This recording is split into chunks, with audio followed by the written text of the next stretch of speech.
Kilagi, ni mkuu wa wilaya Nyamagana. Jioni ya leo majira ya kati ya saa moja mpaka saa moja na nusu tumepokea taarifa ambayo si taarifa nzuri ya ajali ya moto katika jiji letu la Mwanza, katika eneo hili ambako tupo.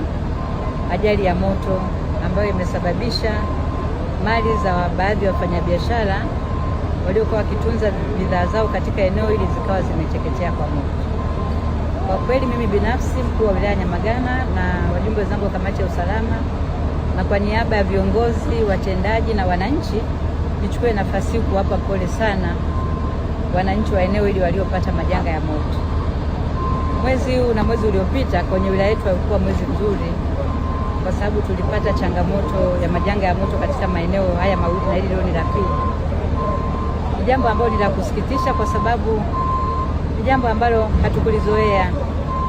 Kwa hiyo nichukue nafasi kuwapa pole wananchi wote walioathirika, lakini nichukue nafasi kuwashukuru vyombo vyote vya usalama, jeshi la zimamoto, kamanda wa zimamoto wa mkoa, kamanda wa zimamoto wa wilaya Nyamagana na Ilemela, RPC, kamanda wa jeshi la wananchi, kamanda base, na viongozi mbalimbali, SGR, upande wa airport, upande wa MWAUWASA, kwa namna ya kipekee ambavyo mara tulipowapa taarifa walifika kwenye tukio mara moja. Kusema ukweli, kama wasingekuwa na weledi na kusema ukweli, kama wasingekuwa na vifaa, pengine tulikuwa tunaongea mengine, lakini kwa sababu tu mara baada ya kutaarifiwa walijiandaa kikamilifu, na kwa sababu muda wote watu tuko standby, walifika hapa na kuhakikisha wanaudhibiti moto, na hivi ninavyoongea tuko hatua za mwisho kabisa kumalizia, na ninachomshukuru Mungu kwamba moto umebakia kwenye eneo lile lile ambapo umetokea au kuweza kuleta madhara katika maeneo mengine. Tunamshukuru Mungu kwa sababu eneo hili ambalo tupo ndiko center, ndiko uchumi uliko.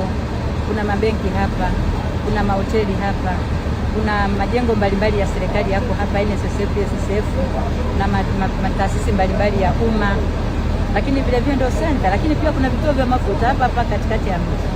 Kwa maana yake kama tusingeweza kudhibiti moto kashika katika maeneo ambayo ni matenki ya mafuta, pengine ingekuwa ni changamoto kubwa. Kwa hiyo nichukue nafasi kuwashukuru sana makamanda hao kwa kazi kubwa njema waliofanya. Niwashukuru watumishi wote wa serikali, ikiwemo mkuu wetu wa mkoa wa Mwanza, Mheshimiwa Saidi Mtanda, kwa maelekezo yake, utayari wake. Kusema ukweli, hapa tulipofika ni yeye ndiye aliyeelekeza kwamba moto huu tuhakikishe tunaudhibiti na uleti madhara katika eneo lolote.